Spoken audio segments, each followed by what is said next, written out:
Welcome and thanks for joining us on The Week in Review. I'm Amanda Vinicky. Paris Schutz has the evening off. It's hard to underestimate the what ifs and could have beens. Because I knew the debt ceiling was coming. Yeas are 314, the nays are 117. The bill is passed. The nation escapes its first ever default. Meanwhile, lawmakers in Springfield reach a $50 billion budget deal.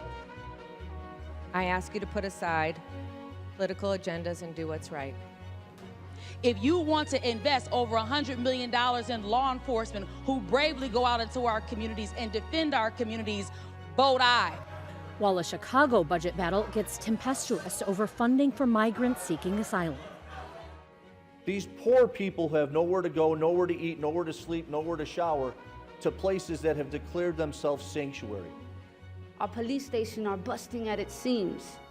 I know it's right to want to help other people, because as black people, that's what we do. But when the hell are y'all gonna help us? And even as the wrecking ball hits Arlington Racecourse, the Bears begin to look at other suburbs for a new stadium. And now joining us for our Week in Review panel, Craig Delamore of WBBM News Radio, Tessa Weinberg of WBEZ Chicago, Tina Svandelis of the Chicago Sun-Times, and our very own Heather Sharon. Now let's get right to it. I'm going to start with you, Craig, because you are the Dean of the City Hall Press Corps. That debate, which ended up approving some $51 million to be spent on services for asylum seekers by the city of Chicago. Do you ever remember a debate getting that emotional? I've seen other ones that emotional, but the subjects were usually technical things like smoking, indoor smoking, or the maybe like. More angry than teary? Yes, but this was definitely an emotional one that touched people in many ways. There was a lot of anger, mostly from the audience, but still it was unusual, but there were some gripping moments there. You know, what is behind that, Craig? What is behind it is simply the fact that both sides are right to some extent. And unfortunately, it has become a black versus Latino thing. It isn't really that, but that's how it plays out. And on the side of people in the African American community where there's been a struggle and people have been asking for resources all along and not getting them, to then hear that $51 million of city money is going to be given to people who just have come into town is angering. But on the other hand, and this was typified by that really brilliant and deeply emotional remarks, that speech by Alderwoman Jeanette Taylor, it is that even though those things have happened, you still know what's right, and what's right is that you have to help the people who are right in front of you suffering. In fact, let's hear a little bit from that very teary and angry Alderwoman Jeanette Taylor right before the vote. My yes vote, if that bothers you, so be it. If you take away my vote, so be it. But you need to look at yourself in the mirror. You need to look up and say, who are you? Because hurt people don't hurt people. Thank you, Mr. President. Thank you, Alderwoman Taylor. Now, Heather, was that a remark you think directed to other members of the city council, or perhaps was that more to members of the public? Because we talked about this being a very heated debate there, not just amongst the alder people, but also those who were giving public comment. Yeah, this was a meeting really unlike any other that I've covered going back to 2016, where the crowd in the gallery played such a large role. They repeatedly heckled alder people who said something that they didn't agree with. They were loud, and by and large, they were allowed to remain in the chambers, which was significantly unusual. I think it's worth mentioning that after Alderwoman Taylor concluded her remarks just then, she was greeted with racist abuse from people in the gallery who called her a traitor and a sellout. And just a few moments earlier, Alderman Byron Sigcho Lopez was speaking, and he got into sort of an exchange with members of the public, after which he stopped speaking and was told to go back to his country. So that is deeply unusual, and I think it shows you just how deeply this issue has divided Black and Latino Chicagoans, with this sense that it is offensive that Black Chicago has waited for reinvestments in its neighborhood for decades and hasn't really gotten anything, only to see these migrants come to Chicago really with nothing more than what they can carry and the clothes on their backs, to really being greeted with sort of a full-scale, all of government approach to try to get them housed and fed and cared for. And that has just exacerbated that tension that has long existed in the city of Chicago, but perhaps not quite in such stark relief. And raised a lot of talk about Chicago moving to reparations and really needing to act more. But Tessa, when all is said and done, money was approved for this, again, $51 million. That spending is good for how long, and then what? Yeah, so officials from Mayor Lori Lightfoot's administration had said that's only going to last the city through the end of June. And then we're going to have to see, where things are at. If the city council will have to approve more surplus funds, the city is scheduled to get some money from the state budget that was recently passed that'll go towards assisting asylum seekers. So there should be some aid there. And I'm sure the city's going to continue to be asking their federal partners for more assistance. And meanwhile, the city is continuing to open additional shelters, and so probably the need is only going to grow. And as of earlier this week, there's over 4,000 asylum seekers across, a dozen or so shelters and temporary respite centers in the city, and there's hundreds, still in police station lobbies. And so it's definitely the city is kind of maxed out when it comes to our shelter system right now. I hate to say it because I love summer, but June is going to be over before we know it. Now, Tina, as Tessa noted, some state funding is coming Chicago's way. How much? Enough to make a dent? So this has been ongoing since August, so we don't really know. This is an ongoing situation, so we have no clue how much they're supposed to be getting or how much they need to get help. But the state has given a lot of money to the city this year, which I think the city sometimes forgets about.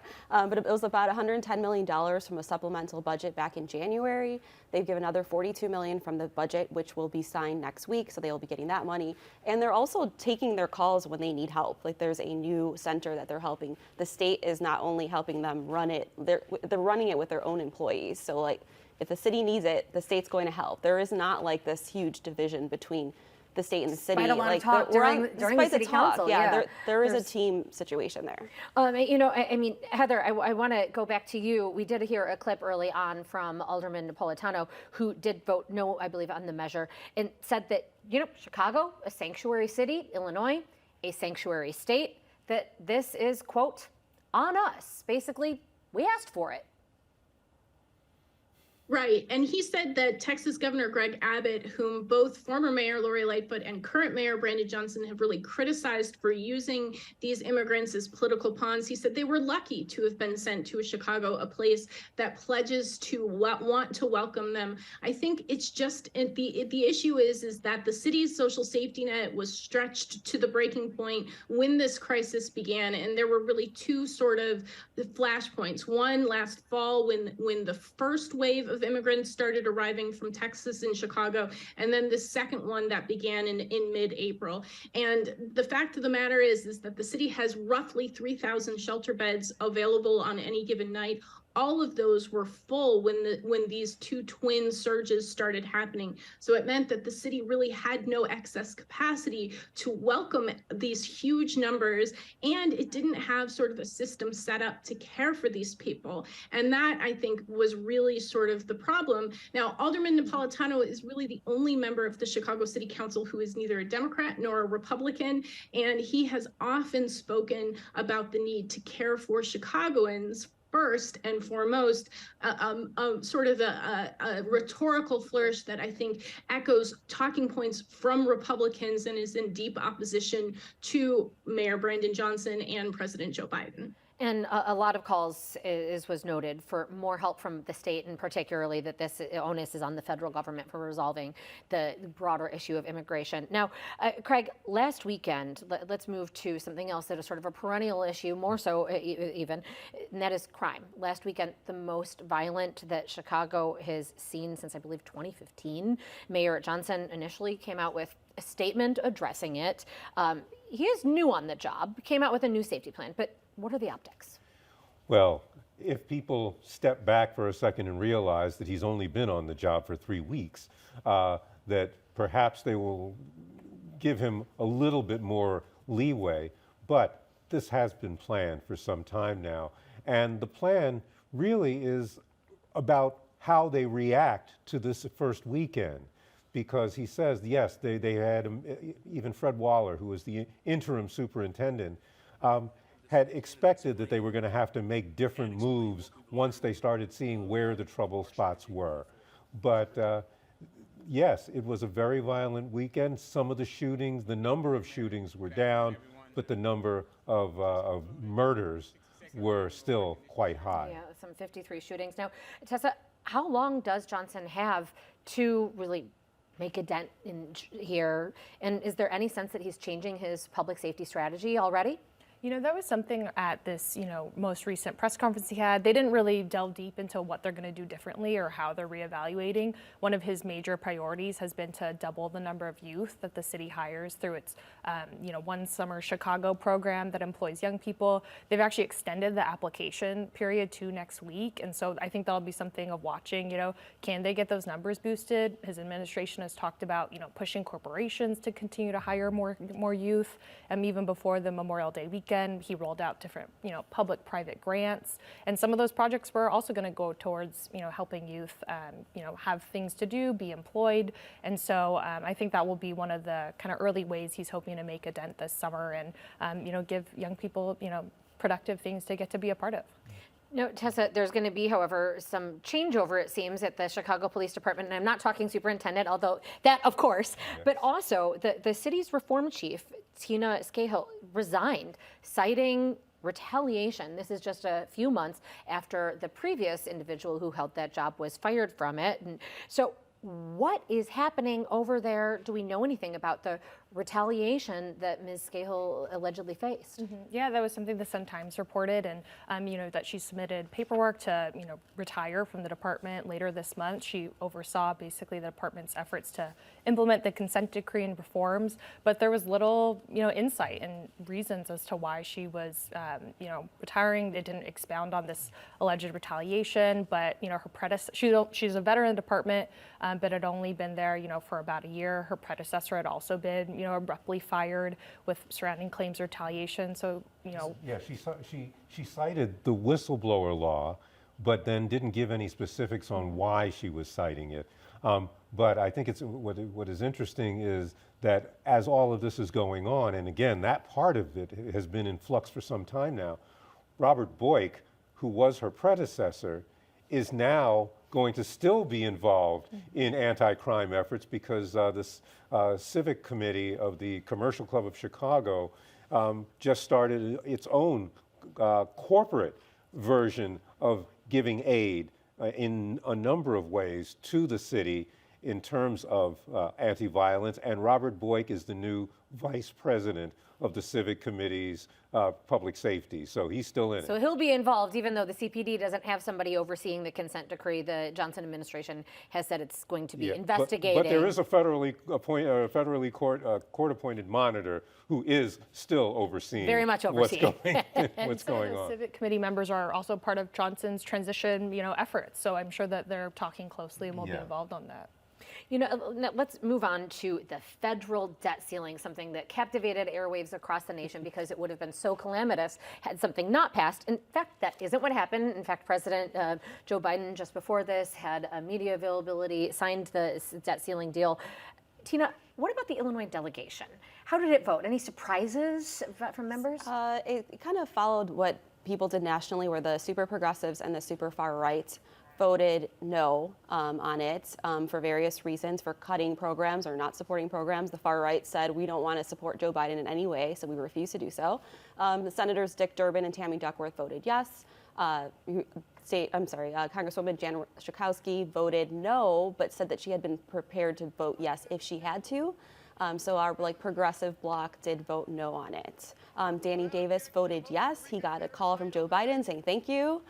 He struggled with it because there were some cuts to programs that he really cares about. So that was just a decision that they had to make if they were willing to make that decision. And let me be clear, the president did not, in fact, sign it tonight. He plans to do so tomorrow, so I want to get that correct. But just, Tina, is this something that down the road we're going to see play out again and again in DC? Is this the times that we're in? Yes. Well, and this is until 2025, so it's just a little respite, but it'll happen again. And look, people did get things out of this. There was a negotiation. I think it was good for Kevin McCarthy and it was good for Joe Biden. And so, despite the president saying, I'm not going to negotiate. Exactly. And so he did, and he showed his many, many years of being a good negotiator. And so, yes, we will see this again. We will. All right. So more to talk about in a 2025 Weekend Review. Tina, I'm going to stick with you because state lawmakers punted tax breaks for an Arlington Heights stadium. They're going to deal with that later, perhaps the fall veto session, but that did not seem to stall the Bears at all, who moved ahead with demolition starting of the former Arlington Park racetrack starting this week. But now what? The Bears are planning to look at Naperville instead? Yes, and so Naperville sent the Bears a letter last week. The Bears met with Naperville this week. A group that's representing a lot of Arlington Heights advocates say that the Bears are talking to other people as well. They're mad about it. They blame politicians, kind of not taking this seriously, and that Arlington Heights could really benefit from it. And so they just, we don't know what's going to happen. It's possible that the Bears are playing a game here where they're still going to choose Arlington Heights and they want people to fight for them. But as you said, there's no tax break yet, and that's what they want. Well, Craig, get more into that. Is this a negotiation point? And if so, who does that sway? Why would the state legislature particularly care about what location, and if this is about property taxes? Explain how that might make any difference. I don't think the audience is the state legislature in this case, because anything that they would need from Arlington Heights, they will also need from the state for Naperville. I think this is really aimed directly at Arlington Heights and Cook County, because some of it has to do with the tax burden in Cook County and whether they can work anything out. So and they've done this before, where we're going to take our football and go home, and then they want to just find another home. Interestingly, there is no apparent property in Naperville large enough to accommodate what the Bears need for the stadium. So they'd have to tear something down before they could build anything. So this could more be a negotiating tactic than it is something. But if you can see through it and I can see through it and I don't know about it, what do I know? But it just seems like it's getting costly. Now, Heather, speaking of negotiations, just briefly here, we also had the state legislature unable to reach a deal on the Chicago elected school board map, pushing that off. Is this a prudent choice, or is it something that's just pushing off more hard choices until, just before an election, trouble down the road? Yeah, so it's really difficult to craft districts that will adequately represent Chicago's population, which is divided essentially in thirds, 1/3 white, 1/3 Black, and 1/3 Latino. And if you are going to make essentially 20 districts equally with enough population and have enough seats that will be able, with a majority of Black voters and a majority of Latino voters, to sort of meet concerns about fairness and representation, it's really, really difficult. And it seemed like the negotiators just ran out of time in this regular session. So they're going to have to come back at it. But I think that it is sort of an indication that the devil is always in the details. Everybody seemed to be really in favor of an elected school board for Chicago. The question is how to actually make that happen. And, we're going to sort of enter into this sort of like limbo period where there's going to be a half appointed board, half elected board until it transitions to a full elected board. And of course, Mayor Brandon Johnson really at any point can ask the current members of the Board of Education to step down and put his own appointees in there, along with the new potentially CEO. So lots of work for lawmakers, perhaps even as students are on summer break. Tina, before we move on, there was a $50 billion state budget passed. Just give me a couple of highlights briefly here. Early education, universities have $100 million going to public universities. J.B. Pritzker, the governor, is going around the state talking about how much money education's getting. He's really proud of this. He's very proud of it. That's his thing. If you remember the budget speech that he gave earlier this year, it was about kids. It was about supporting babies, children, early education, and going forward. And so it was a good PR budget. There's not a lot you can say about giving money to kids. One of the things I know I've gotten a lot of pushback on, though, those legislative pay raises after a 16% one in January and then another 5%, not a bad deal. Tessa, a measure did pass that allowed police surveillance drones at events like parades. This even as after flash mobs at a Tinley Park festival have led to some other events being canceled. Could drones make a difference? I think we'll have to see. I think some of the strategies we've seen so far from people like Mayor Johnson has been kind of more holistic to help, kids have opportunities in their neighborhoods. So we're not maybe seeing these kind of large scale events or places like having to travel downtown to have something to do. So we'll have to see. I'm not sure, how it'll play out, But we will see. That law is not yet law. It has to be signed still. So let's move over. We talked about the Bears. How about, however, another team, the European sort of football, and that is the Chicago Fire, where now their housing advocates have filed a lawsuit, Craig, about a land that was owned by the Chicago Housing Authority being used for a fire training facility. Can you share with us? Is this sort of similar in any sense to the migrant debate and these just high tensions? No, this is a debate that's been going on a long time because when the high-rise CHA high-rises were torn down, there were a lot of people displaced, and they were always told, we're going to build more public housing on the land, but it's not going to be high-rises, and we will welcome everyone back. Well, it's been decades. And so when something like this comes along where they all but give land to a billionaire owner of a professional soccer team to build a training facility, then it gets people's ire up. But what the CHA is saying is, but we are also going to put public housing on this area. We're also going to have jobs in the community. And so that is why the Housing and Urban Development Department gave permission for it, the federal department. But this lawsuit is against HUD and the CHA saying, you can't do that, this land is our land. We will have to see how the courts receive this, but this is a dispute that's been going on for quite some time and in various venues besides the one on the west side. So playing very seriously. Now, Heather, former Mayor Lori Lightfoot, she's going to be temporarily at least leaving Chicago, going to Harvard. Thoughts on Professor Lightfoot? Well, she will be a tough grader, no doubt, and she will be teaching a class on her COVID response and how she led the city during the pandemic. And she says she's going to focus on how that crisis gave her an opportunity to address longstanding and deep disparities in terms of health outcomes for Black Chicagoans and Latino Chicagoans.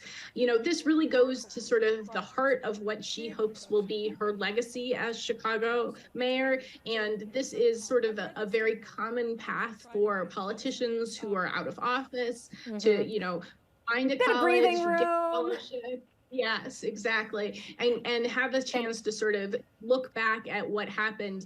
But it's clear that, in accepting this position, she sees this as sort of what her legacy will really hinge on. Now, something else that she solidified before leaving office is this NASCAR deal. So Tessa, the NASCAR revved its publicity engines this week. I, for one, was jealous of my colleague Paris Schutz, who got to do a ride along with the Dales, as in Jarrett and Earnhardt Jr. Is that enough to put the brakes on tensions at City Hall over this event? I don't think so. We've already seen aldermen, wanting to have a hearing on this. I believe one's going to be scheduled perhaps soon. And, they want to, air these concerns over traffic and, how this event was put on. There's already some of those street closures starting to happen. There's traffic's really bad downtown with all the construction. So I think it's only going to get worse. As these NASCAR stock cars are going faster, my car getting anywhere is getting slower and slower. We have about 30 seconds left. So I want to go quickly. Heather, the permanent outdoor dining passed Chicago City Hall. Aldermen, however, get to keep their prerogative. Is this going to be something that allows them to play favorites or a practical way to keep neighborhoods in check? 30 seconds. Well, a little bit of both. Lori Lightfoot tried to get this done before she left office. She couldn't because she did not want to give older people the final say on it. Brandon Johnson said, nope, you should decide what's going on in your wards. And it was a love fest with everybody getting on the same page and glad to make outdoor dining a permanent part of Chicago's food scene, perhaps the one unequivocally positive thing to come out of the COVID-19 pandemic. And we are about out of time, so enjoy this beautiful evening and go al fresco after you have watched our program. Thanks for joining us. We will continue our conversation over the credits. Our thanks to our guests, Craig Delamore, Tessa Weinberg, Tina Spondelis, and Heather Sharon via Zoom. And that is our show for this Friday night. Don't forget, you can get Chicago Tonight and the Week in Review streamed on Facebook, on YouTube, and on our website, WTTW.com/news. Now for the Week in Review, I'm Amanda Vinicky. Thank you for watching. Stay healthy and safe, and see you at 10 for Chicago Tonight Black Voices with guest Chance the Rapper. There we go. But instead, Tina, I'm going to go to you because I know you're a Swiftie, but you're here not at the show. I'm looking at Craigslist right now. She did. She got her cell phone out. I did. Yeah. You let me know. I'd be game for I'll probably spend $400. If I get it for $400, I would go. But chances of that? It was $800 this morning. Wow. For obstructed view available, behind the stage. Oh, yeah. I mean, it's only almost $1,000. Yeah, you can hear it. You can see a little bit. I'm not going. Are we going to give this much attention to Beyonce when she comes? If she sells out like that, I think so. Yeah. Okay. I think anybody who, it's a big deal. Yeah. Right? It's a big deal. I would go to either show. I'm not planning Yeah. on it. I'm That's guessing right. I can't afford it. Public media salary, sorry. Yeah. There you go. That's fine. $1,000 for a ticket is ridiculous. Yeah. It's like a big Closed captioning is made possible by Robert A. Clifford and Clifford Law Offices, a Chicago personal injury and wrongful death firm that is proud to recognize its 18 attorneys selected for the 2023 Super Lawyers List.